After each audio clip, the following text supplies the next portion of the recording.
IPL ಬಗೆಗಿನ interesting ಸುದ್ದಿಗಳನ್ನು ಈ ವಿಡಿಯೋದಲ್ಲಿ ಹೇಳ್ತೇನೆ. ನಾನು ಶಾಂತ. ನೀವು ಸುದ್ದಿಯಾನದ ಸಬ್ಸ್ಕ್ರೈಬರ್ ಆಗೋದಕ್ಕೆ ಮರಿಬೇಡಿ.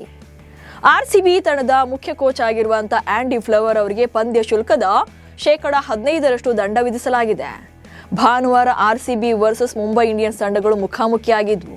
ಈ ಪಂದ್ಯದ ನಡುವೆ RCB ಕೋಚ್ 4ನೇ ಅಂಪೈರ್ ಜೊತೆ ವಾಗ್ವಾದ ನಡೆಸಿದ್ರು. ಈ ವೇಳೆ ಆಂಡಿ ಫ್ಲವರ್ ಬಳಸಿದ ಕೆಲ ಅಸಭ್ಯ ಪದಗಳು ಮೈದಾನದ ಮೈಕ್ರೋಫೋನ್ನಲ್ಲಿ ಸೆರೆಯಾಗಿದ್ವು. ಇದು IPL ನೀತಿ ಸಂಹಿತೆಯ ಉಲ್ಲಂಘನೆಯಾಗಿದ್ದು ಲೆವೆಲ್ 1 ಅಪರಾಧ ಎಂದು ಪರಿಗಣಿಸಲಾಗಿದೆ. ಇನ್ನು IPLನಲ್ಲಿ ಕಾಮೆಂಟ್ರಿ ವೇಳೆ ಕೆಲ ಕಾಮೆಂಟೇಟರ್ಗಳು ನಾಲಿಗೆ ಹರಿಬಿಡ್ತಿದ್ದಾರೆ. ಇದೀಗ RCB ಆಟಗಾರ ಕೃನಾಲ್ ಪಾಂಡ್ಯ ಬಗ್ಗೆ ಮಾಜಿ ಕ್ರಿಕೆಟಿಗ ಸುಬ್ರಹ್ಮಣ್ಯ ಬದ್ರಿನಾಥ್ ತಮಾಷೆ ಮಾಡಲು ಹೋಗಿ ಅಭಿಮಾನಿಗಳ ಕೆಂಗಣ್ಣಿಗೆ ಕಾರಣರಾಗಿದ್ದಾರೆ. ಮುಂಬೈ ವಿರುದ್ಧದ ಮ್ಯಾಚಲ್ಲಿ ತೀವ್ರ ಸ್ನಾಯು ಸೆಳೆತದಿಂದ ಮೈದಾನದಲ್ಲೇ ಬಿದ್ದು ಒದ್ದಾಡ್ತಾ ಇದ್ರು ಕೃನಾಲ್ ಪಾಂಡ್ಯ. ಈ ವೇಳೆ ಮುಂಬೈ ವಿಕೆಟ್ ಕೀಪರ್ ಆಗಿರುವಂತ ರಯಾನ್ ರಿಕಲ್ಟನ್ ಕೃನಾಲ್ ಅವರ ಸಹಾಯಕ್ಕೆ ಧಾವಿಸಿದ್ರು. ಈ ದೃಶ್ಯದ ವೇಳೆ ಸ್ಟಾರ್ ಸ್ಪೋರ್ಟ್ಸ್ ತಮಿಳು ಭಾಷೆಯ ಕಾಮೆಂಟೇಟರ್ನಲ್ಲಿ ಕೆಲಸ ಮಾಡ್ತಾ ಇರುವಂತ ಬದ್ರಿನಾಥ್ ಅವರು ತಮ್ಮ ನೀಚತನವನ್ನ ತೋರಿಸಿದ್ದಾರೆ. ಸೆಳೆತ ಅಲ್ಲ, ಮುಂಬೈ ಇಂಡಿಯನ್ಸ್ ತಂಡದವರು ನೀ ಅಲ್ಲೇ ಸಾಯಿ ಎಂದ್ರೂ ಕೂಡ ಪರವಾಗಿಲ್ಲ ಎನ್ನುವ ಅರ್ಥದಲ್ಲಿ ಕಾಮೆಂಟ್ರಿ ಮಾಡಿದ್ದಾರೆ. ಈ ಕಾಮೆಂಟ್ರಿ ಈಗ ವಿವಾದಕ್ಕೆ ಕಾರಣವಾಗಿದೆ. ಮುಂಬೈ ತಂಡದ ಆಟಗಾರರಾದಂಥ ತಿಲಕ್ ವರ್ಮಾ ಹಾಗೆ ನಮನ್ ಧೀರ್ ಮೈದಾನದಲ್ಲಿ ಕಿತ್ತಾಡ್ಕೊಂಡಿದ್ದಾರೆ. ನಮನ್ ಧೀರ್ ಬೌಂಡ್ರಿ ಲೈನ್ನಲ್ಲಿ ಕೃನಾಲ್ ಬಾರಿಸಿದ ಚೆಂಡನ್ನ ಹಿಡಿದಿದ್ರು. ನಂತರ ತಿಲಕ್ ವರ್ಮಾಗೆ ಚೆಂಡನ್ನ ಕಂಪ್ಲೀಟ್ ಮಾಡೋಕೆ ನೀಡಿದ್ರು. ಆದರೆ ತಿಲಕ್ ವರ್ಮಾ ಚೆಂಡನ್ನ ಹಿಡಿಲಿಲ್ಲ. ತಿಲಕ್ ವರ್ಮಾ ನಿರ್ಲಕ್ಷ್ಯದಿಂದಾಗಿ ಕೃನಾಲ್ ಅವರ ವಿಕೆಟ್ ಕೈ ತಪ್ಪಿತ್ತು. ಇದರಿಂದ ಸಿಟ್ಟಾದಂತ ನಮನ್ ಧೀರ್ ಮೈದಾನದಲ್ಲೇ ತಿಲಕ್ ಮೇಲೆ ವಾಕ್ಸಮರ ನಡೆಸಿದ್ರು. ಇಬ್ಬರ ನಡುವೆ ಕೆಲ ಕಾಲ ಮಾತಿನ ಚಕಮಕಿ ಕೂಡ ನಡೆಯಿತು. ಮತ್ತೊಂದು ಕಡೆ ಮುಂಬೈ ವಿರುದ್ಧ RCB ಪ್ಲೇಯರ್ ಟಿಮ್ ಡೇವಿಡ್ ಅಸಭ್ಯ ವರ್ತನೆ ತೋರಿದ್ದಾರೆ ಎನ್ನುವಂತ ಆರೋಪ ಕೇಳಿ ಬಂದಿದೆ. ಲಾಸ್ಟ್ ಓವರ್ನಲ್ಲಿ RCB ತಂಡಕ್ಕೆ ರಸಿಕ್ ಸಲಾಮ್ದಾರ್ ರೋಚಕ ಗೆಲುವನ್ನ ತಂದುಕೊಟ್ಟಿದ್ರು. ಇತ್ತ RCB ಗೆಲ್ತಾ ಇದ್ದಂತೆ ಡಗೌಟ್ನಲ್ಲಿದ್ದಂತ ಟಿಮ್ ಡೇವಿಡ್ ಮುಂಬೈ ಇಂಡಿಯನ್ಸ್ ತಂಡವನ್ನ ಗುರಿಯಾಗಿಸಿ ಅಸಭ್ಯವಾಗಿ ಬೆರಳನ್ನ ತೋರಿಸಿದ್ದಾರೆ ಎನ್ನಲಾಗಿದೆ. ಆದ್ರೆ ಇದು ಹಳೆಯ ವಿಡಿಯೋ ಎನ್ನುವಂತ ವರದಿ ಕೂಡ ಇದೆ. ಲಕ್ನೋ ವಿರುದ್ಧದ ಪಂದ್ಯದಲ್ಲಿ ಚೆನ್ನೈ ಆಟಗಾರ ಉರ್ವಿಲ್ ಪಟೇಲ್ ಕೇವಲ 13 ಎಸೆತಗಳಲ್ಲಿ ಅರ್ಧ ಶತಕ ಬಾರಿಸಿ ಮಿಂಚಿದ್ದಾರೆ.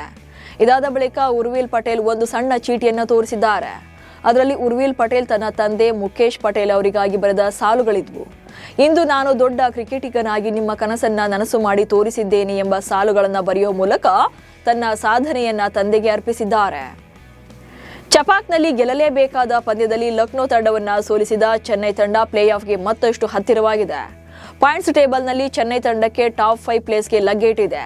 ಜೊತೆಗೆ ಚೆನ್ನೈ ತಂಡ ಪ್ಲೇ ಆಫ್ಗೆ ಎಂಟ್ರಿ ಪಡೆಯುವ ಆಸೆಯನ್ನ ಜೀವಂತವಾಗಿರಿಸಿಕೊಂಡಿದೆ. ಲಕ್ನೋ ವಿರುದ್ಧ ಗೆದ್ದ CSKಗೆ ಇದು 6ನೇ ಗೆಲುವು.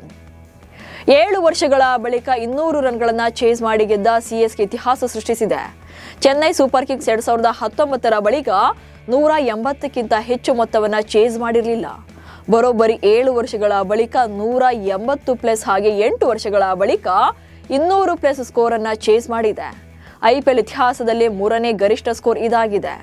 ಈ ಹಿಂದೆ RCB ವಿರುದ್ಧ 2012ರಲ್ಲಿ 208 ರನ್ ಹಾಗೆ 2018ರಲ್ಲಿ RCB ವಿರುದ್ಧ 207 ರನ್ಗಳ ಗುರಿಯನ್ನ ಚೇಸ್ ಮಾಡಿದ್ದು ಚೆನ್ನೈನ ಗರಿಷ್ಠ ಚೇಸ್ ಆಗಿತ್ತು. ಲಕ್ನೋ ಸೂಪರ್ ಜೈಂಟ್ಸ್ ತಂಡ ಈ ಸೀಸನ್ನ IPL ಟೂರ್ನಿಯಿಂದ ಹೊರಬಿದ್ದ ಮೊಟ್ಟ ಮೊದಲ ತಂಡವಾಗಿದೆ. ಲಕ್ನೋ ತಂಡ ಪಾಯಿಂಟ್ಸ್ ಟೇಬಲ್ನಲ್ಲಿ 10ನೇ ಸ್ಥಾನದಲ್ಲಿ ಉಳಿಯುವ ಮೂಲಕ ಪ್ಲೇ ಆಫ್ ರೇಸ್ನಿಂದ ಹೊರಬಿದ್ದಿದೆ. ಅಂದರೆ ಲೀಗ್ ಹಂತದಲ್ಲೇ ತನ್ನ ಪ್ರಯಾಣವನ್ನ ಮುಗಿಸಿದ ಮೊದಲ ತಂಡವಾಗಿದೆ. ಇದರ ಜೊತೆಗೆ ಮುಂಬೈ ಇಂಡಿಯನ್ಸ್ ಕೂಡ ಪ್ಲೇ ಆಫ್ ರೇಸ್ನಿಂದ ಅಧಿಕೃತವಾಗಿ ಹೊರಬಿದ್ದಿದೆ.